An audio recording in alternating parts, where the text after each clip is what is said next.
graça e paz a todos. Estamos aqui para mais uma exposição dessa maravilhosa série da Carta de Paulo aos Romanos. Fazia tempo que nós não fazíamos um vídeo, né? Eu não postava um vídeo aqui no canal devido à correria, mas essa semana nós conseguimos um tempinho aí para fazermos a exposição. Nós estamos também fazendo a exposição do livro de Sofonias. Vamos iniciar o capítulo 2. Nós terminamos o capítulo 1 e vamos iniciar o capítulo 2. Estamos no capítulo 8 de Romanos, tá? E vamos fazer a exposição dos versículos 18 a 22. Né? Os gemidos da criação. Depois nós vamos abordar os versículos 22, os versículos 23 a 25, os gemidos da igreja. E depois, os versículos 26 e 27, os gemidos do Espírito Santo ou a intercessão do Espírito. Nós já expomos para vocês aqui, quando você lê o capítulo 1, a partir do versículo 18, até o capítulo 3, versículo 20, Paulo vai demonstrar categoricamente que todos são pecadores, que todos necessitam da graça, que todos necessitam do favor divino, que todos pecaram e destituíram, foram da glória de Deus. A partir do versículo 21 do capítulo 3, Paulo vai agora mostrar a justificação pela fé, como Deus justifica o homem, como Deus justifica o pecador. Quando chega no capítulo 4, né, Paulo vai demonstrar na prática que a justificação não é algo que ele criou, que ele inventou, que é heresia, mas é coisa, a justificação está no Antigo Testamento. Ele vai demonstrar isso categoricamente na vida do patriarca Abraão, que Abraão não foi justificado por obras, Abraão foi justificado por fé, na prática. No capítulo 5, versículos de 1 a 11, Paulo vai falar dos frutos da justificação. O que aqueles que foram justificados recebem. O que eles têm? Eles têm paz com Deus, ele tem acesso, ele tem alegria, ele tem regozijo, tem esperança, perseverança e assim sucessivamente. A partir do versículo 12 até o 20, Paulo vai falar das duas humanidades, ou dos dois cabeças federais da humanidade. A primeira é Adão. Adão é o representante federal, é o cabeça da humanidade caída. Cristo é o cabeça da humanidade redimida. Ou você está em Cristo, ou você está em Adão. No capítulo 6, Paulo vai falar do poder que Cristo nos dá sobre o pecado. Os versículos de 1 a 10, nós temos que saber que nós fomos mortos para o pecado. E morrer para o pecado aqui simplesmente é não o pecado não mais governa, o pecado não reina, o pecado não domina, o pecado não tem mais perdeu as suas credenciais sobre nós. Agora é Cristo que governa, é Cristo que reina. Então nós temos que saber. Depois do versículo 11, nós temos que considerar que nós somos mortos para o pecado. Tá? Depois dos versículos 12 a 14, nós temos que se entregar nosso corpo, entregar nossos membros para servir a Deus e não ao pecado. Os versículos 15 a 20 a 23, nós aprendemos que houve uma troca de escravidão. Antes, nós éramos escravos do pecado, fazíamos a vontade do pecado, mas agora nós fazemos a vontade de Deus. No capítulo 7, nós aprendemos sobre o crente e a lei. Qual é a relação entre o crente e a lei? A lei é boa, a lei é santa, a lei é justa. Tá? O problema é nosso. O problema é o ser humano que é pecador. O problema não está na lei, o problema está no ser humano. Capítulo 8, de 1 a 17, nós temos algumas divisões, né? Como versículos de 1 a 4, nenhuma condenação há para aqueles que estão em Cristo Jesus. Se você pegar os versículos 5 a 8, nós temos ali a mente do Espírito, que nós somos controlados pelo Espírito. Nós temos essa certeza, né? Essa certeza que nós temos a mente do Espírito, que o Espírito habita em nós, versículo 11. E a partir do versículo 12 a 17, nós somos filhos e herdeiros, que o Espírito Santo, ele é o nosso mentor, ele habita em nós, ele mora em nós, ele está conosco, tá? Pois todos os que são guiados, versículo 14 aqui, ó, pelo Espírito de Deus, são filhos de Deus, né? Porque nós não recebemos um espírito de escravidão para viverem outra vez atemorizados, mas recebemos o espírito de adoção, por meio do qual clamamos Abba Pai. Um texto maravilhoso. Veja a exposição que eu fiz desse texto. Tá? Os filhos adotivos tinham a mesma herança, tá? Do que um filho biológico. Tudo estava para ele, era disponível para ele. Ele não era retaliado por ser filho adotivo. Quando Deus nos adotou, nós agora temos disponíveis para nós todas as bênçãos espirituais.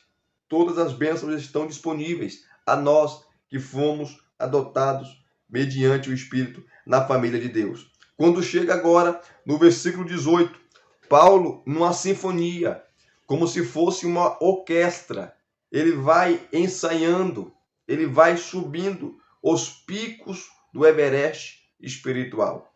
E ele começa no versículo 18, falando dos sofrimentos da presente era e da glória futura. Na verdade, todo o capítulo, toda a perícope, né? Os sofrimentos da presente era e a glória futura. Olha como Paulo começa o versículo 18.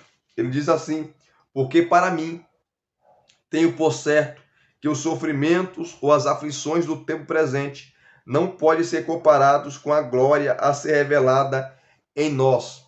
Paulo, quando você lê William Hendrickson, no seu comentário da carta aos Romanos, ele vai falar que é uma balança, né? Uma balança. O sofrimento presente e a glória futura. Tudo que nós passamos aqui, né? Tudo de mal, de ruim que acontece aqui, todo esse sofrimento, nós estamos atravessando uma pandemia. Quanto sofrimento, quantas percas, quanto choro, quanta lágrima, quantas coisas ruins. Nós estamos vivendo dias de notícias ruins. É o sofrimento da era presente, né? E Paulo podia falar muito bem disso, porque Paulo foi um homem que sofreu e muito. Não só ele, mas todos os seguidores de Cristo.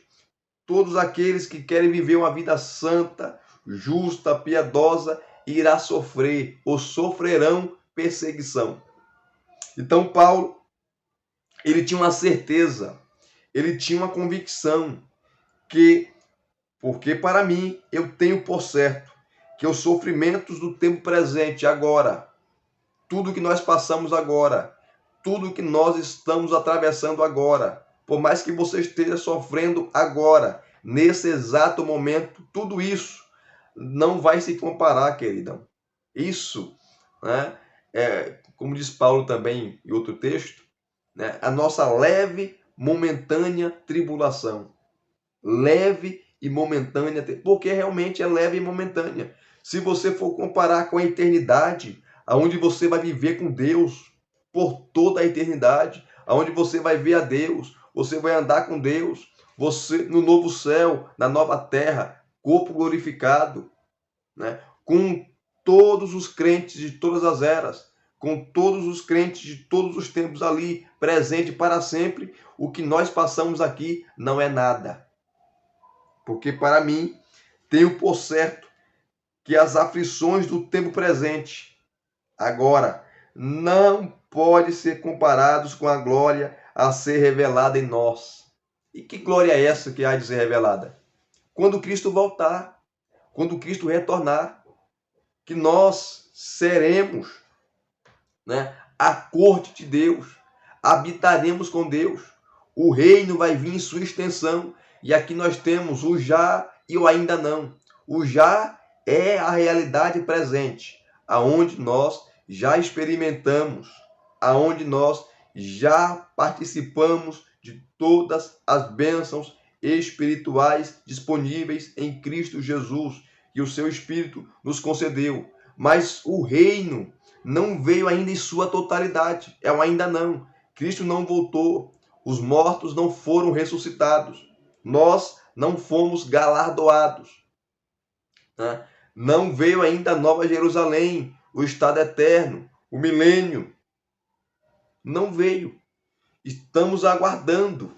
Estamos esperando. É isso que Paulo está falando quando ele fala com a glória que há de ser revelada em nós. Então, tudo que você está passando, minha irmã, tudo que você está passando, meu irmão, é leve, é momentâneo. Se você for pensar na eternidade, né, quando Cristo voltar.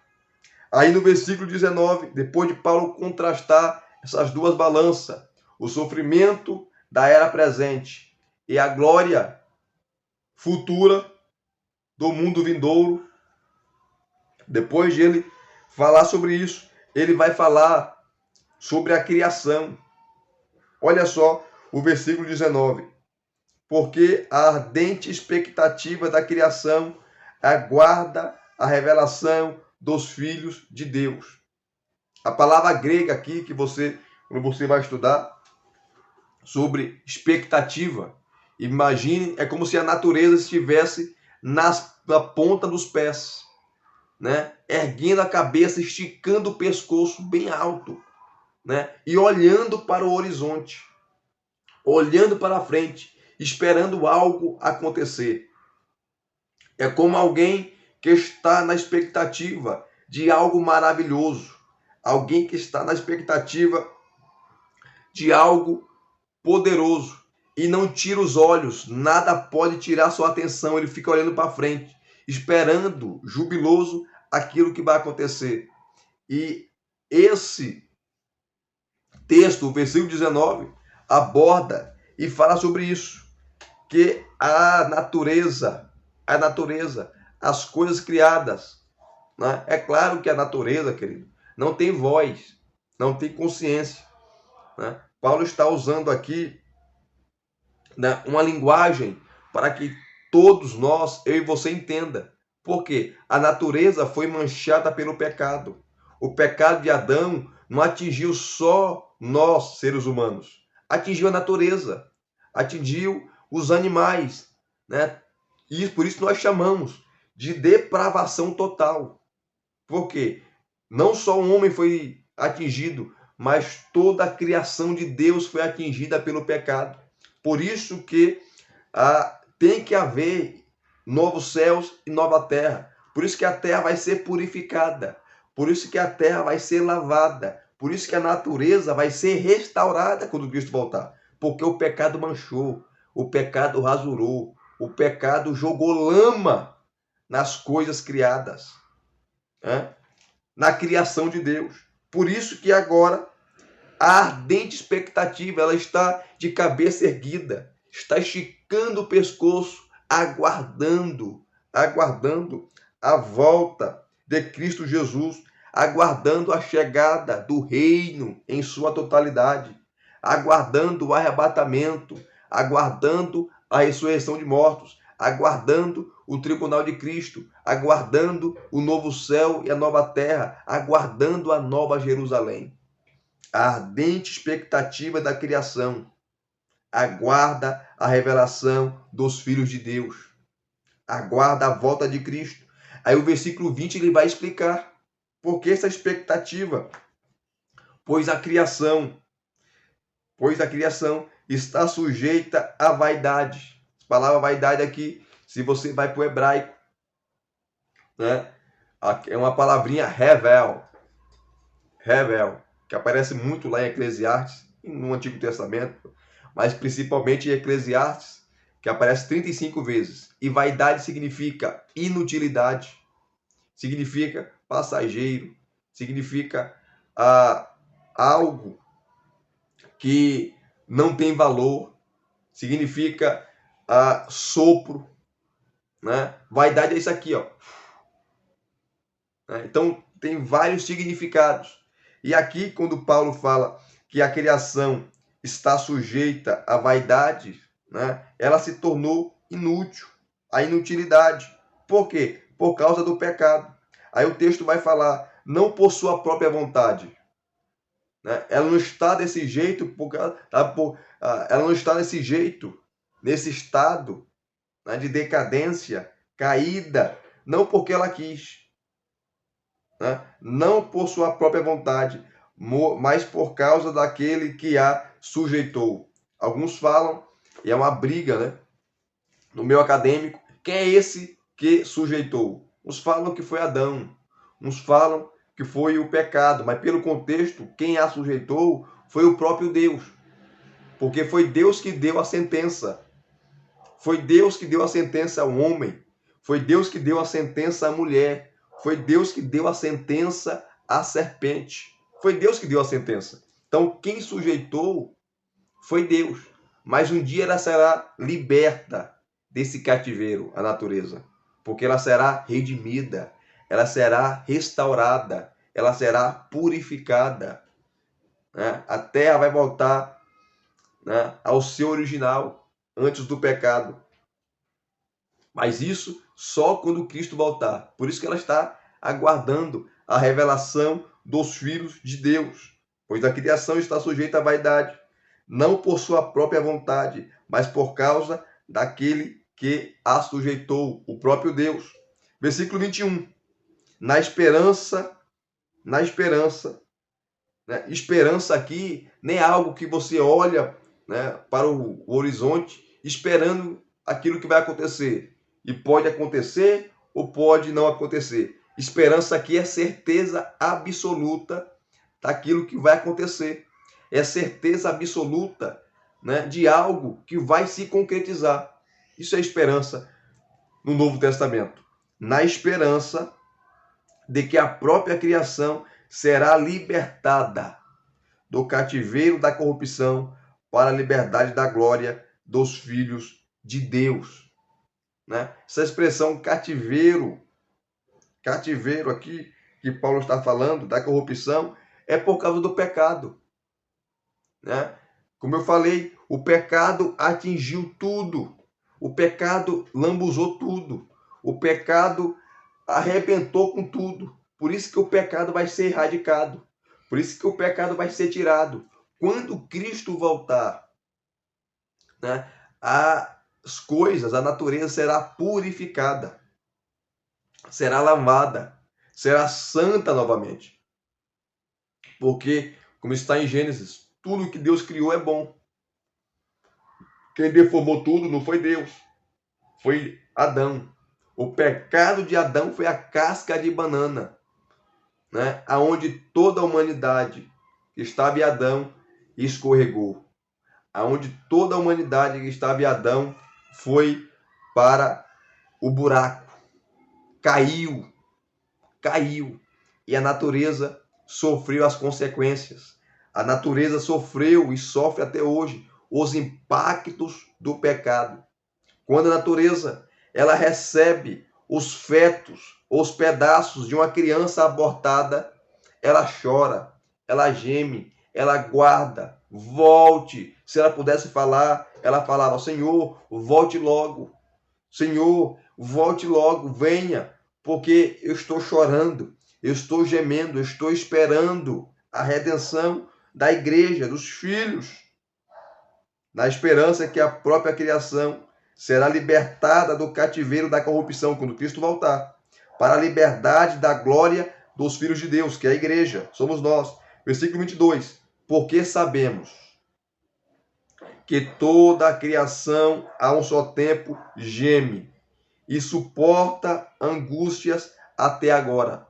Paulo está dando aqui personalidade à criação. Você sabe que criação, árvore, animais, né? Enfim, toda a natureza não geme, literalmente. Paulo está usando aqui uma linguagem para se expressar, para você entender.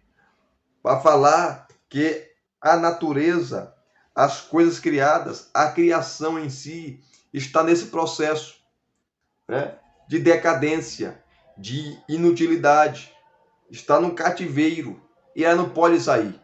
E ela só vai ser libertada, ela só vai ser restaurada quando Cristo voltar, aonde a revelação de Deus se tornará plena, perfeita e absoluta.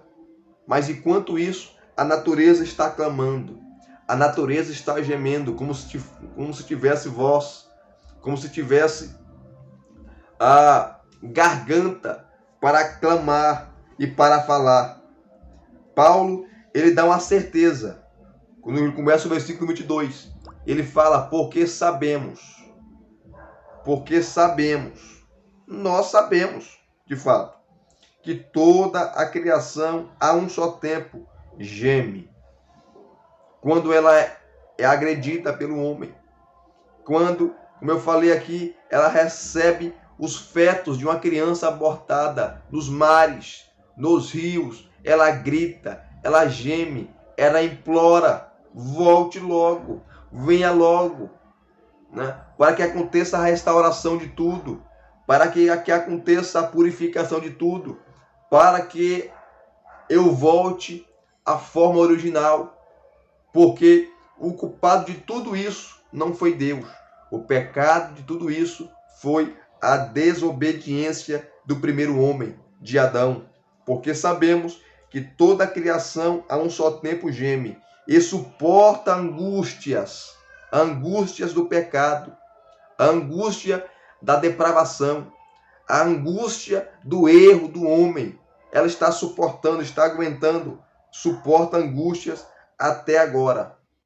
Até agora. Então, Paulo começa no versículo 18, contrastando, né? Colocando na balança os sofrimentos da era presente que nós passamos, né? E a glória futura que há de ser revelada, a eternidade. O que acontece aqui, tá? Não é nada com aquilo que vai acontecer conosco na eternidade, quando Cristo voltar. E Paulo fala que a natureza, a criação, as coisas criadas estão de pescoço, né, esticados, está na ponta dos pés, aguardando Cristo voltar, aguardando a consumação dos séculos, aguardando o fim de todas as coisas. A natureza geme, ela está clamando, ela está implorando, esperando esse grande dia, o dia que Cristo retornar e eu e você sermos arrebatados. E aqueles que morreram em Cristo, né, serão ressuscitados, aonde Deus colocará um ponto final e tudo vai voltar ao normal. A terra será purificada, a terra será renovada, a terra será transformada, haverá novos céus e nova terra, a nova Jerusalém, aonde habitará para sempre justiça. Esse é o primeiro gemido. Gemidos da natureza.